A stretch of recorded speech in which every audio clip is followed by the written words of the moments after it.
ஹல்லேலூயா.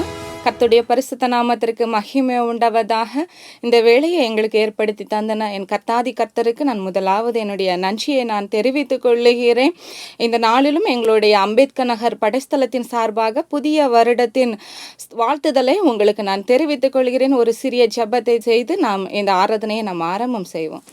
ஸ்தோத்திரம்பா, எங்கள் கிருபை மிகுந்த நல்ல தகப்பனே, உம்மை நன்றியோடு துதிக்கிறோம். உம்மை ஸ்தோத்திரிக்கிற ராஜா, இந்த 2024 வருடம் தொடக்கம் முதல் முடிவு பரியந்தம் என் கர்த்தாதி கர்த்தர் எங்களோடு கூட இருந்தபடியால் உம்மை நன்றியோடு துதிக்கிறோம், ஸ்தோத்திரிக்கிற ராஜா. இந்த ஆராதனையிலும் பாடுகிற பாடல்கள், வாசிக்கிற வேத வசனங்கள் தகப்பனே, தியானிக்கிற ஒவ்வொரு வேத பகுதிகளையும் என் கர்த்தர் ஒவ்வொரு ஜனங்களுக்கும், இதை பார்த்து கொண்டிருக்கிற ஒவ்வொருவருக்கும் ஆசீர்வாதமாக நீர் அமைத்து தரும்படியால் ஜெபிக்கிறப்பா. உங்க நாம மாத்திரம் மகிமைப்படட்டும். தாழ்த்துகிறோம் இயேசுவின் நாமத்தினாலே ஜெபிக்கிறோம் நல்ல பிதாவே, ஆமென். காலத்திலும் எந்த நேரத்திலும் நன்றியால் உம்மை நான் துதிப்பேன். இயேசுவே, உம்மை நான் துதிப்பேன், துதிப்பேன், எந்த வேளையிலும் துதிப்பேன். இயேசுவே, உம்மை நான் துதிப்பேன், துதிப்பேன், எந்த வேளையிலும் துதிப்பேன். ஆதியும் நீரே, அந்தமும் நீரே, ஜோதியும் நீரே, என் சொந்தமும் நீரே. ஆதியும் நீரே, அந்தமும் நீரே, ஜோதியும் நீரே, என் சொந்தமும் நீரே. எந்த காலத்திலும் எந்த நேரத்திலும் நன்றியால் உம்மை நான் துதிப்பேன். இயேசுவே, உம்மை நான் துதிப்பேன், துதிப்பேன், இந்த வேளையிலும் துதிப்பேன். இயேசுவே, உம்மை நான் துதிப்பேன், துதிப்பேன், இந்த வேளையிலும் துதிப்பேன். வாழ்விலும் நீரே, தாழ்விலும் நீரே, பாதையில் நீரே, என் பாதையில் நீரே. வாழ்விலும் நீரே, தாழ்விலும் நீரே, பாதையில் நீரே, என் பாதையில் நீரே. எந்த காலத்திலும் எந்த நேரத்திலும் நன்றியால் உம்மை நான் துதிப்பேன். இயேசுவே, உம்மை நான் துதிப்பேன், துதிப்பேன், இந்த வேளையிலும் துதிப்பேன். இயேசுவே, உம்மை நான் துதிப்பேன், துதிப்பேன், இந்த வேளையிலும் துதிப்பேன். யாவரும் கண்களை மூடி ஜெபம் செய்வோம். கர்த்தர் இந்த வருடம் முழுதும் நம்மளை பாதுகாத்ததற்காகவும் வருகிற புதிய வருடத்திற்காகவும் நம்ம ஒவ்வொருடைய சிறு பிள்ளைகள், கைக்குழந்தைகள், கல்லூரிகளும் பல்லூரிகளும் படிக்கிற ஒவ்வொரு பிள்ளைகளுக்காகவும் இந்த புதிய வருடத்தை கர்த்தர் நமக்கு ஆசீர்வதித்து கொடுக்கும்படியாகவும் வருகிற இந்த யூடியூப் சேனலை கர்த்தர் ஆசீர்வதித்து கொடுக்கும்படியாக இதை பார்க்கிற ஒவ்வொரு ஜனங்களும் ஆசீர்வதிக்கும்படியாய் நாம் யாவரும் கண்களை மூடி ஜெபம் செய்வோம். என் தேவனாகிய கர்த்தாவே, மே நம்பியோடு துதிக்கிறோம், ஸ்தோத்தரிக்கிறோம் அப்பா. இந்த வேலையிலும் ஆண்டவரே ஏசப்பா, ஸ்தோத்திரம் ஆண்டவரே. இந்த யூடியூப் சேனலை நீங்கள் எங்களுக்கு ஆசீர்வதித்து கொடுத்தபடியாய் நன்றி செலுத்துகிறோம். இதை பார்க்கிற ஒவ்வொருவரையும் என் தேவனாகிய கர்த்தர் நீங்கள் ஆசீர்வதிக்கும்படியாக, அதன் மூலியமாக அந்த குடும்பங்களும் அப்பா ஸ்தோத்திரம், இதை பார்க்கிற ஒவ்வொரு ஜனங்களும் ஆசீர்வதிக்கப்படும்படியாக, அந்த குடும்பங்களில் சமாதானம், சந்தோஷம், மகிழ்ச்சி நிறைவாக இருக்கும்படியாக ஜெபிக்கிறோம் அப்பா. ஒவ்வொரு பிள்ளைகளுக்காக நாங்கள் ஜெபிக்கிறோம் அப்பா. படிக்கிற ஒவ்வொரு பிள்ளைகளும் கர்த்தர் ஆசீர்வதிப்பீராக. ஒவ்வொரு வாலிப சகோதர சகோதரிகளையும் ஆசீர்வதிக்கும்படியாய் ஜெபிக்கிறோம் அப்பா. இந்த வருடம் முழுதும் எங்களை கண்ணின் மணி போல் பாதுகாத்தீர் ஆண்டவரே ஏசப்பா. அப்பா, இந்த வருடத்தில் அநேக கஷ்டங்கள், கவலைகள், கண்ணீர்கள், பாடுகள் இருந்தாலும் ஒரு விசை எங்களை நீங்கள் வழிநடத்தி அப்பா உம்முடைய கிருபையினால் எங்களை முடிசூட்டி மகிழ்ந்தீர் ஆண்டவரே. இந்த புதிய வருடத்தையும் கர்த்தர் தாமே எங்களுக்கு ஆசீர்வதித்து நிறைவாய் மகிழ்ச்சியோடு சமாதானத்தோடு நீங்கள் கொடுக்கும்படியாக ஜெபிக்கிறோம் ஆண்டவரே. அப்பா, இந்த நாள் இந்த ஜெபத்தை நீங்கள் ஆசீர்வதித்து கொடுத்தமைக்காய் நன்றி ஆண்டவரே. இதற்கு உதவி செய்த ஒத்தாத்தை செய்த ஒவ்வொருவரையும் உம்முடைய கரத்திலே பொறுப்பெடுத்து ஒப்பு கொடுத்து ஜெபிக்கிறோம். தேவன் தாமே இந்த ஜெபத்தை ஆசீர்வதித்தபடியாய் நன்றியோடு துதிக்கிறோம். கர்த்தர் தாமே ஆசீர்வதிப்பீராக, மகிமைப்படுவீராக. ஆமேன். யாவரும் பரமண்டல ஜெபத்தை செல்வோம். பரமண்டலங்கள் இருக்கிற எங்கள் பிதாவே, உம்முடைய நாமம் பரிசுத்தப்படுவதாக, உம்முடைய ராஜ்யம் வருவதாக, உம்முடைய சித்தம் பரலோகத்திலே செய்யப்படுவது போல பூமியிலும் செய்யப்படுவதாக. எங்களுக்கு வேண்டிய ஆகாரத்தை இன்று எங்களுக்கு தாரும். எங்கள் கடனாளிக்கு நாங்கள் மன்னிக்கிறது போல எங்கள் கடன்களை எங்களுக்கு மன்னியும். எங்களை சோதனைக்குட்படாதபடிக்கு தீமையிலிருந்து எங்களை ரட்சித்தருளும். ராஜ்யம் வல்லமை மகிமையும் என்றென்றைக்கு உம்முடையதே. ஆமேன். செய்திக்கு ஆதாரமாக வாசிக்க வேண்டிய வேத பகுதி லூக்கா 17ஆம் அதிகாரம் 12 முதல் 19 முடிய உள்ள வசனங்கள். அவர் ஒரு கிராமத்தில் பிரவேசித்த போது குஷ்டரோகமுள்ள மனுஷர் 10 பேர் அவருக்கு எதிராக வந்து தூரத்திலே நின்று, இயேசு ஐயரே, எங்களுக்கு இரங்கும் என்று சத்தமிட்டார்கள். அவர்களை அவர் பார்த்து, நீங்கள் போய் ஆசாரியர்களுக்கு உங்களை காண்பியுங்கள் என்றார். அந்தபடி அவர்கள் போகையில் சுத்தமானார்கள். அவர்களில் ஒருவன் தான் ஆரோக்கியமானதைக் கண்டு திரும்பி வந்து உரத்த சத்தத்தோடே தேவனை மகிமைப்படுத்தி அவருடைய பாதத்தருகே முகங்குப்புற விழுந்து அவருக்கு சோத்திரம் செலுத்தினான். அவன் சமாரியனாய் இருந்தான். அப்பொழுது இயேசு, சுத்தமானவர்கள் 10 பேர் அல்லவா, மற்ற 9 பேர் எங்கே? தேவனை மகிமைப்படுத்துகிறதற்கு இந்த அந்நியனே ஒழிய மற்றொருவனும் திரும்பி வர காணோமே என்று சொல்லி அவனை நோக்கி, நீ எழுந்து போ, உன் விசுவாசம் உன்னை ரட்சித்தது என்றார். தேவன் தாமே நாம் வாசித்த திருவசனத்தின் மூலம் நம் ஒவ்வொருவரையும் ஆசீர்வதிப்பாராக. ஆமீன்.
ஹல்லேலூயா.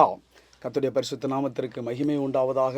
ஆண்டவருடைய நாமத்தினாலே உங்கள் யாவருக்கும் புதிய வருட வாழ்த்துக்களை நான் தெரிவித்துக் கொள்கிறேன். கர்த்தருடைய நாம மகிமைப்படட்டும். தொடர்ந்து கர்த்தருடைய வார்த்தைக்கு நேராக நாம் கடந்து செல்ல போகிறோம். நாம் வாசிக்க கேட்ட லூக்கா 17ஆவது அதிகாரம் 12வது வசனத்திலிருந்து கர்த்தருடைய வார்த்தை உங்களோடு நான் பேசும்படியாக இருக்கிறேன். கர்த்தர் இந்த வார்த்தையின் மூலமாய் நம்மை அதிகமாய் ஆசீர்வதிப்பாராக. இந்த வேத பகுதியை நான் பலமுறை வாசித்திருக்கலாம். தேவன் இப்படிப்பட்டதான கிருபைகளை நமக்கு தந்திருக்கிறபடினாலே ஆண்டவருக்கு நான் நன்றி செலுத்துகிறேன். இங்கே ஒரு 10 குஷ்டரோகிகளை குறித்து நாம் வேதத்திலே வாசிக்கிறோம். இந்த 10 குஷ்டரோகிகளும் ஆண்டவராகிய இயேசு கிறிஸ்து ஒரு கிராமத்துக்குள்ளே கடந்து செல்லும் பொழுது, ஐயரே எங்களுக்கு இறங்கும் என்று சொல்லி அவரை நோக்கி விண்ணப்பம் செய்வதை நிவேதத்திலே வாசிக்க முடியும். அப்பொழுது ஆண்டவர் சொல்லுகிறார், அவர்களை பார்த்து நீங்கள் போய் ஆசாரியர்களுக்கு உங்களை காண்பீங்கள் என்றார். அந்தபடி அவர்கள் போகையிலே சுகமானார்களாம். என் பிரியமான அன்பு தேவ ஜனமே, உங்கள் வாழ்க்கையில் திரும்பி பாருங்க. 2024வது வருடம் அநேக நேரங்களில் நாம் சொல்லுவோம், என் வாழ்க்கையில் எதுவுமே நடக்கவில்லை, என் வாழ்க்கையில் எந்த காரியம் நடக்கவில்லை. ஆனால் இந்த குஷ்டருடைய வாழ்க்கை வாழ்க்கையிலே நீங்கள் ஒரு காரியத்தை கவனிக்க வேண்டும்.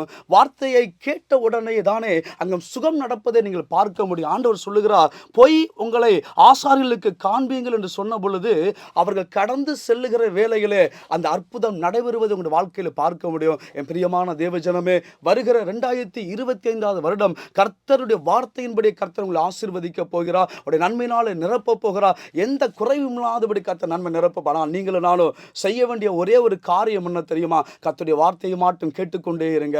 கர்த்தருடைய வார்த்தையை மாத்திரம் கேட்டுக்கொண்டு இருக்க இருக்க உடைய வாழ்க்கையில் அற்புதங்களும் நன்மைகளும் நடந்து கொண்டே இருக்கும். இன்றைக்கு நான் உங்களோடு பேச வருகிற காரியம் என்ன தெரியுமா?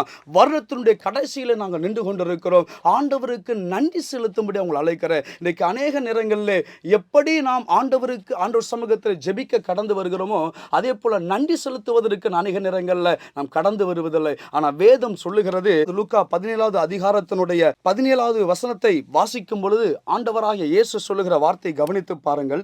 அப்பொழுது இயேசு, சுத்தமானவர்கள் 10 பேர் அல்லவா, மற்ற 9 பேர் எங்கே என்கிற ஒரு கேள்வியை ஆண்டவர் வைப்பதை நீ வேதத்திலே முன்பதாக நீ வேதத்திலே பார்க்க முடியும். 10 பேர் சுகத்தை பெற்றுக் கொண்டார்கள் ஐயா, நீ ஒருவன் மாத்திரம் திரும்பி வந்திருக்கிறாய், மீது 9 பேர் எங்கே என்கிற கேள்வி ஆண்டவர் வைக்கிறார். இன்றைக்கும் 2024 வருடத்தினுடைய கடைசி இந்த பரிசுத்த ஆராதனை நாம் நின்று கொண்டிருக்கிறோம். இந்த கடைசி நாட்களில் நாம் நின்று கொண்டிருக்கிறோம். ஆண்டவர் இன்றைக்கு நம்மிடத்தில் அந்த கேள்வியை கேட்கிறார். ஐயா, எத்தனையோ சுகங்களை நம்முடைய வாழ்க்கையிலே, நன்மைகளை, ஆசீர்வாதங்களை கர்த்தர் தந்திருப்பார். ஆனால் எத்தனை பேர் ஆண்டவருக்கு நாம் நன்றி செலுத்தணும் என்பதை ஒரு விசை கூட நீங்கள் சிந்தித்து பாருங்கள். அப்படி இல்லை என்றால் இன்றைக்கு இந்த வார்த்தையை கேளுங்கள். நன்றி செலுத்துகளுடைய வாழ்க்கை ஆசீர்வதிக்கப்படுகிறது. நன்றி செலுத்துடைய வாழ்க்கையில் நன்மை உண்டாகிறது.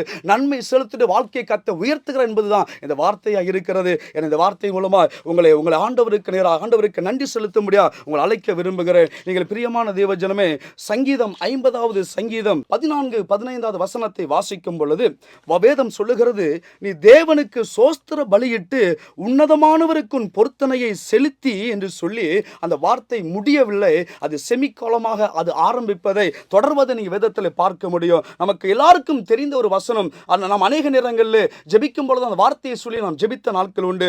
ஆபத்து காலத்தில் என்னை நோக்கி கூப்பிடு, நான் உன்னை விடுவிப்பேன், நீ என்னை மகிமைப்படுத்துவா என்று சொல்லி அநேக நேரங்களில் அந்த வார்த்தைகள் ஜெபித்திருப்போம். ஆனால் அதற்கு முன்பதாக இருக்கிற வார்த்தை சொல்லுகிறது, நீ தேவனுக்கு சோஸ்திர பலியிட்டு உன்னதமானவருக்கு பொருத்தனை செலுத்து என்று சொல்லி முதலாவது ஆண்டவருக்கு நன்றி செலுத்தும் பொழுது அவர் ஆபத்து காலத்திலே அவரை நோக்கி கூப்பிடும் பொழுது அவர் விடுதலை தருகிறவரா, அவரை மகிமைப்படுத்துகிறவரா நீங்களும் நானும் இருப்பது என்பதுதான் அந்த வார்த்தையா இருக்கிறது. 3 சம்பவத்தை மாத்திரம் நான் சொல்லி வார்த்தையை முடிக்க விரும்புகிறேன். முதலாவது தானியேல் 6வது அதிகாரம் 10வது வசனத்தை நீங்கள் வாசிக்கும் பொழுது அங்கே தானியேல் ஜெபிப்பதை நீங்க வேதத்திலே பார்க்க முடிகிறது. அவனுடைய ஜெபத்தை பாருங்க.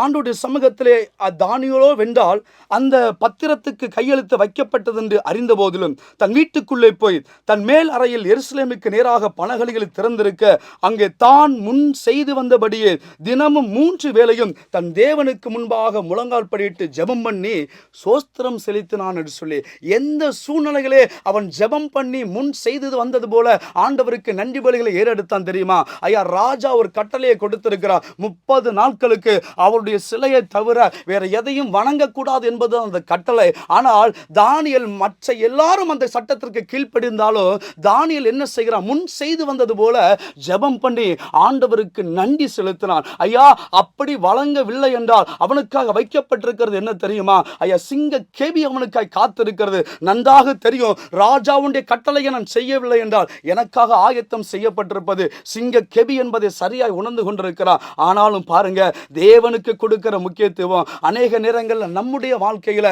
சில பிரச்சனைகள் வரும் பொழுது, சில போராட்டங்கள் வரும் பொழுது, ஏன் மரண கண்ணிகள் கூட வரும் பொழுது நம் ஆண்டவருக்கு நன்றி செலுத்தியிருப்போம் என்று சொல்லியாது. ஆனால் தானியேல் செய்கிற காரியம் என்ன தெரியுமா? ஆண்டவருக்கு நன்றி செலுத்தினான். காரணம் என்ன தெரியுமா? இதனுடைய பலன் என்ன தெரியுமா? ஐயா, சிங்க கெபியிலே தானியேலை தூக்கி போட்ட பொழுது சிங்கங்கள் அவனை சேதப்படுத்தவில்லை. ஹல்லேலூயா.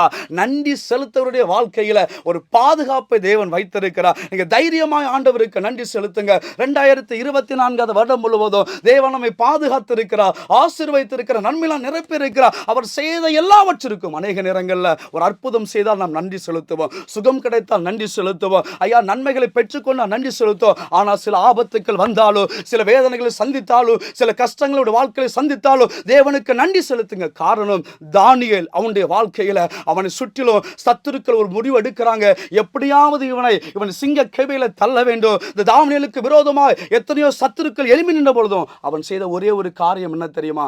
ஆண்டவருக்கு நன்றி செலுத்தினானோ. தேவன் தான் முன் செய்து வந்தபடியே தன் தேவனுக்கு முன்பாக முழங்கால் படியிட்டு ஜெபம் பண்ணி சோஸ்திரம் செலுத்தினான்னு சொல்லி வேதம் சொல்லுகிறது. உங்க வாழ்க்கையில எந்த சூழ்நிலையாக இருந்தாலும் முதலாவது ஆண்டவருக்கு நன்றி செலுத்தி பாருங்க. உங்களுடைய சூழ்நிலையை கர்த்தர் பாதுகாப்பார். ஹல்லேலூயா. யோவான் 6வது அதிகாரத்தை வாசிக்கும் பொழுது அந்த வசனம் முழுவதும் 5000 பேரை ஆண்டவர் போஷிப்பதை குறித்து வாசிக்கிறோம். 5வது வசனம் சொல்லுகிறது, இயேசு தம்முடைய கண்களை ஏறெடுத்து திரளான ஜனங்கள் தம்மிடத்தில் வருகிறதை கண்டு பிலிப்பை நோக்கி, இவர்கள் சாப்பிடத்தக்க அப்பங்களை எங்கே கொள்ளலாம் என்று சொல்லி கேட்கிறார். ஒரு கேள்வியை ஆண்டவர் வைக்கிறார். திரளான ஜனங்கள் தம்மிடத்தில் வருகிறாள். அந்த ஜனங்கள் வெறுமை அனுப்புவதற்கு ஆண்டவருக்கு விருப்பம் இல்லை. அந்த ஜனங்கள் வந்தபடியே திரும்பி போவதற்கு ஆண்டவருக்கு விருப்பம் இல்லை. அவர் சொல்லுகிறார், எதையாவது ஜனங்களுக்கு நான் கொடுக்க வேண்டும். உங்களிடத்தில் என்ன இருக்குன்னு சொல்லி கேட்ட பொழுது அங்கே பிலிப்பு சொல்லுகிறான், ஒரு பையன் இருக்கிறான், அங்கே 5 அப்பமும் 2 மீன்கள் மாத்திரம்தான் இருக்கிறதுன்னு சொல்லி. ஆனால் ஆண்டவர் எப்படி அற்புதம் செய்தார் என்று சொல்லி நீங்க வேதத்திலே வாசிக்கும் பொழுது, யோவான் 6வது அதிகாரம் 11வது வசனத்தை வாசிக்கும் பொழுது, இயேசு அந்த அப்பங்களை எடுத்து சோஸ்திரம் பண்ணி என்று சொல்லி வேதம் சொல்லுகிறது. ஹல்லேலூயா. சில நேரங்களில் நம்முடைய வாழ்க்கையிலும் குறைகளை நாம் சந்தித்துக் கொண்டிருப்போம். ஆண்டவரே, என்னிடத்தில் இருப்பது எம்மாத்திரம் அப்பா, இதை வைத்து நான் எப்படி வாழ முடியும்? இதை வைத்து எப்படி நான் திருப்தியாக முடியும்? 2024 வருடம் முழுவதும் நான் எத்தனையோ கஷ்டங்கள், பாடுகள், வேதனைகளை சந்தித்து இருக்கிறேன். என் வாழ்க்கையில எந்த விதமான நிறைவை நான் சந்திக்க முடியல, எல்லாம் குறைவாக இருக்கிறது என்றால் கர்த்தர் உங்களுக்கு கொடுத்ததுல நீங்க நன்றி செலுத்தினீங்களா என்பதை சற்று சிந்தித்து பாருங்க. இங்கே 5 அப்பமும் வெறும் 2 மீன் மட்டும் தான் இருக்கிறது. தேவை 5000 பேர்கள் இருக்கிறாங்க. ஆண்டவர் என்ன செய்தாராம்? தன் கரத்தில் ஏந்தி அதை சோஸ்தரித்தான் சொல்லி வேதம் சொல்லுகிறது. ஆண்டவர் நன்றி செலுத்தினாரா? அதனுடைய பலன் என்ன தெரியுமா? மீதமெடுக்க கர்த்தர் கிருபை செய்தார். 12 கூடைகள் நிறைய ஆண்டவர் மீதமெடுக்கும்படியாக கிருபை செய்தார். இன்றைக்கு 2024 வருடத்தினுடைய கடைசி நீங்க குறைகளோடு இருந்து கொண்டிருக்கலாம், தேவைகள் சந்திக்கப்படாமல் இருந்து கொண்டிருக்கலாம். ஆண்டவரே, எவ்வளவு பிரயாசப்பட்டாலும் வாழ்க்கையில ஒரு திருப்தி இல்லை என்று சொல்லி நீங்கள் அழுது கொண்டிருக்கலாம். இல்ல, இன்றைக்கு தேவனுக்கு நன்றி செலுத்தி பாருங்க. ஆண்டவரே, என்னை நடத்தினீங்கப்பா, என்னிடத்தில் இருப்பதை கொண்டு என்னை நடத்திருக்கிறேன்னு சொல்லி ஆண்டவருக்கு நன்றி செலுத்தி பாருங்க. கர்த்தர் நிச்சயமாக எப்படி மீதமெடுக்க செய்தாரோ அதே போல உங்க வாழ்க்கையில மீதமெடுக்க செய்வார். ஹல்லேலூயா. என் பிரியமான தேவஜனமே, நன்றி செலுத்துவதனால வருகிற ஆசீர்வாதம் என்ன என்பதை நீங்கள் புரிந்து கொண்டிருந்தால் ஒருபோதும் நன்றி செலுத்தாமல் இருக்க மாட்டோம். நமக்கு தெரியல நன்றி செலுத்துவதால் இவ்வளவு ஆசீர்வாதங்களை தேவன் வைத்திருக்கிறாரா? முதலாவது சொன்னேன், தானியேல் நன்றி செலுத்ததுனால அவன் பாதுகாக்கப்பட்டான். இங்கே 5 அப்பமும் 2 மீனும் 5000 பேருக்கு போதுமானதா இல்லை, எம்மாத்திரம் என்று சொல்லி சொல்லுகிற வார்த்தை நிவேதத்தில் பார்க்க முடியும். ஆனால் கர்த்தர் இயேசு தன் கரங்களிலே அதை ஏந்தி சோஸ்திரம் செலுத்தின பொழுது அது பெருகினது. மீதமெடுக்க கர்த்தர் கிருபை செய்தார். கடைசியா ஒரு காரியத்தை மாத்திரம் சொல்லி முடிக்கிற யோவான் 11வது அதிகாரம் முழுவதும் நீங்க வாசிக்கும் பொழுது அங்கே லாசருவுடைய அற்புதத்தை குறித்து வாசிக்கிறோம். மரித்து போன லாசருவை ஆண்டவராகிய இயேசு கிறிஸ்து உயிரோடு எழுப்புவதை நீங்க வேதத்திலே பார்க்க முடியும். இப்பொழுது ஆண்டவராகிய இயேசு கல்லறையில் வந்து முன்பதாக நிற்கிறார்கள். அதற்கு முன்பதாய் மார்த்தாலும் மரியாளும் சொல்லுகிற வார்த்தை, ஆண்டவரே, நீங்க இங்கே இருந்தீரானால் நலமா இருக்கும் என்று சொல்லி அவர்கள் தேவனுடைய சமூகத்தில் விண்ணப்பம் வைப்பதை ஆண்டவர் சமூகத்தில் நீங்க பார்க்க முடியும். ஆனா இப்பொழுது ஆண்டவர் கல்லை நடத்தில் வந்து அவருடைய துக்கங்களை பார்த்து, கண்ணீரை பார்த்து லாசருவை எழுப்பும்படியாய் வந்திருக்கிறார். நான் வாசிக்கிறேன் யோவான் 11வது அதிகாரம் 39வது வசனம். இயேசு கல்லை எடுத்து போடுங்கள் என்றார். மரித்தவனுடைய சகோதரியாகிய மார்த்தாள் அவரை நோக்கி, ஆண்டவரே, இப்பொழுது நாருமே 4 நாள் ஆயிற்று என்றால். இயேசு அவளை நோக்கி, நீ விசுவாசித்தால் தேவனுடைய மகிமையை காண்பாய் என்று நான் உனக்கு சொல்லவில்லையா? அநேக நேரங்களில் பாருங்க, 2024 வருடம் 1ஆம் தேதியில கர்த்தர் நமக்கு ஒரு வாக்குத்தத்தத்தை தந்திருப்பா, நமக்கு ஒரு வார்த்தையை தந்திருப்பா. ஆனால் அநேக நேரங்களில் வருடத்தின் முடிவில் நிற்கும் பொழுது நம்மளால் அந்த வார்த்தையை விசுவாசிக்க முடியல. ஒரு சந்தேகம் இருந்து கொண்டிருக்கிறது. இந்த வார்த்தை நிறைவேறுமோ நிறைவேறாதோ, கர்த்தர் செய்வாரோ செய்யவில்லையோ. இன்றைக்கு ஒருவேளை இன்றைக்கு அவிவிசுவாசத்தில் இன்றைக்கு யாராவது அமர்ந்து இந்த வார்த்தையை கேட்டுக்கொண்டு இருப்பேன்டா, கர்த்தர் உங்களிடத்தில் இதே கேள்வி கேட்கிறார். நீ விசுவாசித்தா தேவ மகிமை காண்பாய் என்று சொல்லி நான் உனக்கு சொல்லவில்லையா என்று சொல்லி ஆண்டவர் செய்த காரியம் என்ன தெரியுமா?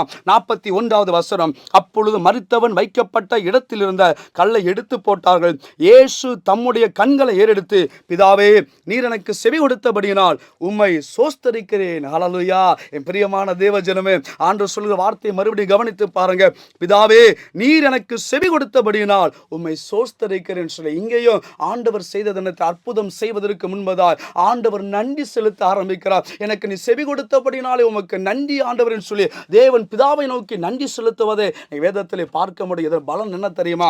அடுத்த வார்த்தை சொல்லுகிறது 43வது வசனம், இவைகளை சொன்ன பின்பு லாசருவே வெளியே வா என்று உரத்த சத்தமாய் கூப்பிட்டார். ஹல்லேலூயா. என் பிரியமான தேவஜனம், அநேக நேரங்களில் வருடத்துடைய முடிவில் வந்ததுனால நாம் என்ன நினைப்போம் தெரியுமா? எல்லாம் முடிந்து விட்டது, அவ்வளவுதான், என் வாழ்க்கையில் ஒரு அற்புதம் நடக்காது, என் நன்மை கிடைக்காது, அதிசயங்களை பெற்றுக்கொள்ள மாட்டேன், நான் நினைத்த காரியம் வாழ்க்கையில் நடக்கப் போவதில்லைன்னு சொல்லி இன்னைக்கு முடிந்து போன நிலைமையில இருக்கிறீங்களா? நீங்க முதலாவது செய்ய வேண்டியது ஆண்டவருக்கு நன்றி செலுத்த ஆரம்பிங்க. ஹல்லேலூயா.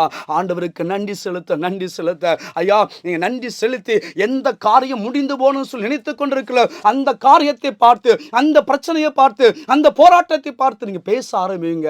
அதுல ஒரு ஜீவன் உண்டாகும். இப்பொழுது இயேசு என்ன செய்தார் தெரியுமா? முதலாவது நன்றி செலுத்தல். ஆண்டவரே, பிதாவே, நீர் எனக்கு எப்பொழுதும் செவி கொடுக்கிறபடினாலே உமக்கு சோஸ்திரம் என்று சொல்லி இப்பொழுது கல்லறையை பார்த்து ஆண்டவர் பேசுகிறார். உரத்த சத்தமாய், லாசருவே வெளியே வா, மரித்து போனுடைய சரீரத்திலே இப்பொழுது ஜீவன் உண்டாக ஆரம்பிக்கிறது. ஹல்லேலூயா. என் பிரியமான தேவஜனமே, 3 காரியத்தை உங்களுக்கு முன்பதாக வைத்திருக்கிறேன். நன்றி செலுத்துவதனால கர்த்தர் உங்களை பாதுகாக்கிறார். நன்றி செலுத்துவதனால நீங்க மீதம் எடுக்கிற ஆசீர்வாதத்துக்குள்ள வர போறீங்க.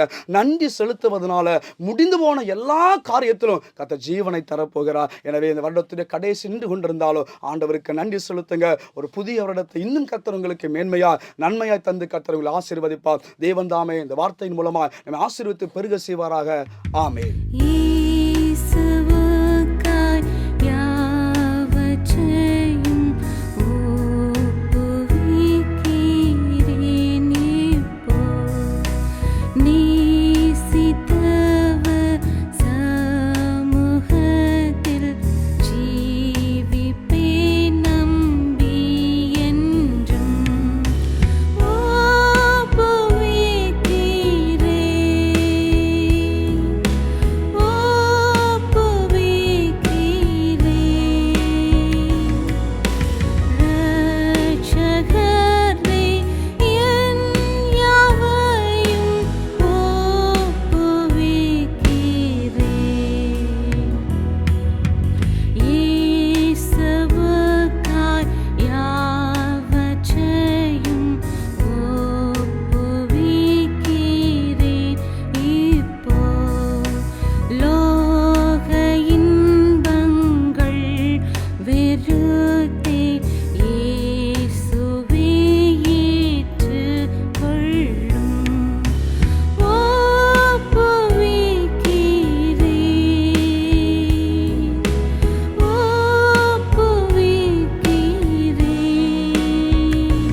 தேவனே, உமை நன்றி இருந்த இதயத்தோடு உம்மை துதிக்கிறோம், உம்முடைய சோஸ்தரிக்கிறோம் அப்பா. 2024 வருடம் 1வது மாதம் 1ஆம் தேதியிலிருந்து இந்நாள் வரையில் 29ஆம் தேதி 12வது மாதம் 2024 வருடம் வரைக்கும் தேவன் எங்களை பாதுகாத்து வழிநடத்த வந்த உம்முடைய கிருபைகளுக்காக நாங்கள் நன்றி செலுத்துகிறோம் அப்பா. ஆண்டவரே, நன்றி செலுத்துவதனால உடைய வாழ்க்கை பாதுகாக்கப்படுகிறதப்பா. நன்றி செலுத்துவதனால உடைய வாழ்க்கையில் ஆசீர்வாதம் பெறுகிறது ஆண்டவரே. நன்றி செலுத்துவதனால உடைய வாழ்க்கையில் ஆண்டவரே ஒரு ஜீவனக்கத்தை தர்றீங்கப்பா. இன்றைக்கு அந்த வருடத்தை இருந்து இந்த காணொளி வாயிலாக யாரெல்லாம் பார்த்து நன்றி செலுத்தி கொண்டிருக்கிறோம், ஒவ்வொரு பிள்ளைகள் வாழ்க்கையிலும் இந்த ஆசீர்வாதம், பாதுகாப்பு, ஜீவன், மீதமெடுக்கிற நன்மை கத்த பரலோகத்திலிருந்து நீ கட்டளையிடும்படி செபிக்கிறோம். ஆசீர்வதித்து உயர்த்துங்க தகப்பனே. ஆண்டவரே, இந்த காணொளி வாயிலாக பார்த்து கொண்டிருக்கிற ஒவ்வொரு குடும்பங்களையும், ஒவ்வொரு வீரர்களையும், ஒவ்வொரு விசுவாச பிள்ளைகளும் தேவன் ஆசீர்வதித்து நீ பெருக செய்யும்படி செபிக்கிறோம் அப்பா. ரட்சணை சேனைக்காக செபிக்கிறோம். கர்த்தர் ஆசீர்வதிங்க. இந்த சமூக வலைதளத்தின் மூலமா அப்பா அன்பு ரட்சணை சேனை செய்து கொண்டிருக்கிற இந்த ஊழியம் இன்னும் அநேக இடங்களுக்கு, அநேக தேசங்களுக்கு ஆசீர்வாதங்களுக்கு அநேக நபரை தொடுவதற்கு தேவன் கிருபை செய்யும் என்று ஜெபிக்கிறோம். நாங்கள் சந்திக்க போகிற புதிய வருடத்தை எங்களுக்கு ஆசீர்வதித்தாங்க. புதிய வருடத்தில் தேவன் எங்களுக்கு அடைக்கலமா, துணையாளராய், கோட்டையா பாதுகாக்கிறவரை கத்த கூடவே இருங்க. உடைய நன்மையிலான நிரப்புங்கப்பா. ஒரு விஷயம் கூட எங்களை தாழ்த்தி ஒப்பு கொடுக்கிற எல்லா துதிகான மகிமையெல்லாம் உமக்கே செலுத்துகிற மீட்பெருமை சகரமாகிய இயேசு நாமத்தின ஜெபிக்கிறேன். ஜெபம் கேளும் நல்ல பிதாவே, ஆமீன் ஆமீன். ஆசீர்வாத ஜெபம். நம்முடைய கர்த்தராகிய இயேசு கிறிஸ்துவின் கிருபையும் பிதாவாகிய தேவனுடைய அன்பும் பரிசுத்த ஆவியனுடைய ஐக்கியமும் சிநேகமும் சமாதானமும் என்னுடைய சதா காலமும் இந்த காணொலி வாயிலாக பார்த்து கொண்டிருக்கிற உங்கள் அனைவரோடும் ரச்சனைசேனோடும் இன்றும் தங்கி இருப்பாராக. ஆமேன் ஆமேன் ஆமேன்.